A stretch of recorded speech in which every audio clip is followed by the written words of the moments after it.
Okay, it is time for Instant Classics, and the Instant Classic this week is going to be all about the work of Kurt Vonnegut Jr., particularly the short story Harrison Bergeron. Now, Vonnegut is an interesting fella. He is no conservative. He was a man of the left, a deeply rooted man of the left. But he wrote a number of works that really do question authoritarianism, government out of control. He's what you would call a classic liberal. He did believe that America was facing trouble from extremists, but those extremists back then could have been anybody in government. It wasn't just so-called right-wing conservatives. So the men of the left, going back 60, 70 years, they recognized that the threat of authoritarianism could come from the left just as easily as the right. Let's not forget that Nazism and communism were both socialist movements.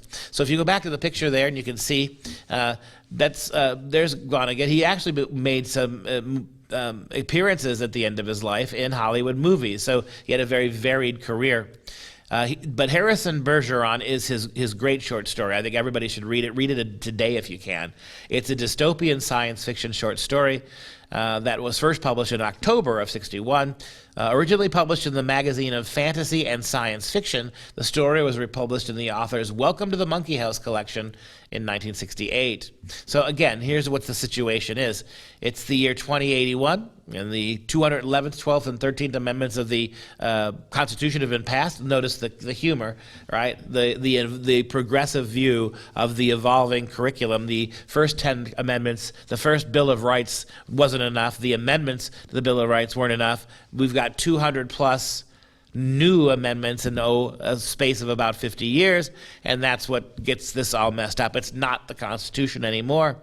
And so the Constitution here is that all dictates that Americans must be fully equal. That means every superficial difference has to be done away with. This, my friends, of course, is equity, right? So tall people wore weights that held them down. Athletic people were also sort of weighted so that they couldn't engage more athletically than other people. Smart people had devices put around their necks that both weighed them down and got in the way of their thought processes. Pulses of energy would break up their concentration, so smart people couldn't concentrate at being smarter than other people. It was just unbelievable how it worked out here. And you think about the logical outcome of equity, this is it. Every single human difference is a discrimination. Every single difference in attitude, ability, height, weight, IQ, skin color, everything has to be accounted for. This is where your progressives are right today. And when Vonnegut was writing about it a long time ago, the idea that this would happen in our lifetime seemed pretty slim. But here it is. Take a look at our quote from today. It's a short one. The HG men, right? The HG men. This is the important idea here. These are the people, the HG people, whose job it is, the handicap enforcers, right? The handicapper general. That's what HG stand for. The men of the office of the handicapper general. Harrison Bergeron turns out to be a savant. He's brilliant. He is way smarter than everybody else.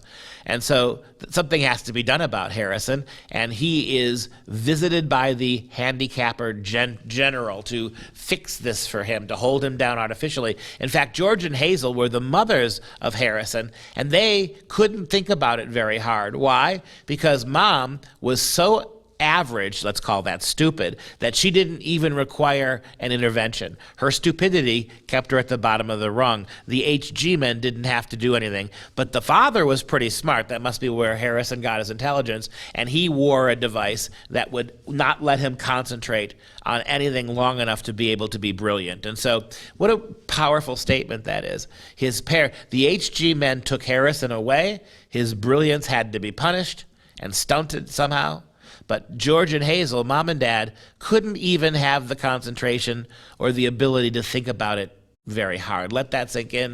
1961, Vonnegut really, back in an age where liberals and conservatives both agreed that tyranny could come from all different political backgrounds.